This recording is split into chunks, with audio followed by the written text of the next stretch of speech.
Welcome to the Windows Club. We are here with a video on finding the percentage change in Excel. Let us assume that you have been provided with data across two columns. One column has the old value of the data and the other column has the revised value of the data.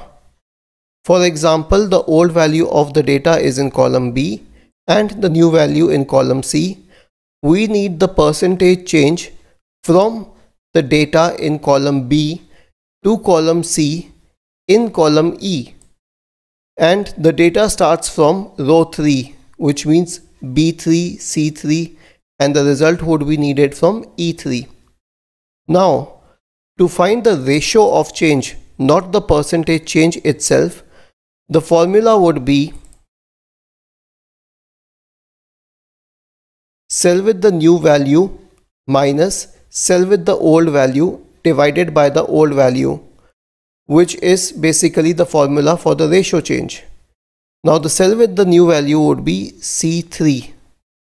The cell with the old value would be B3.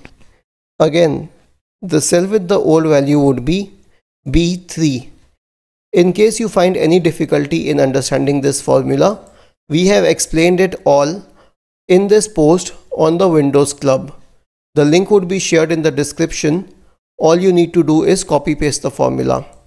However, what we have received is not the percentage change. It is a number. The percentage change would be achieved by multiplying it by 100. I will explain later how to do it. Right now, we would spread the results across the column. When we click back on the cell with the formula, this little dot would appear at the right bottom corner of the selected cell.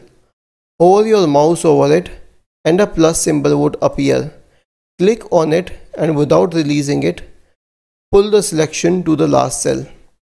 Now, select all the cells with the percentage changes and create on the percent symbol on the home tab here as shown.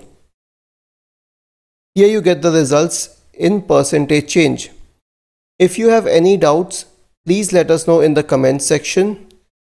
Do not forget to subscribe to the channel. Thank you for watching the video and have a nice day.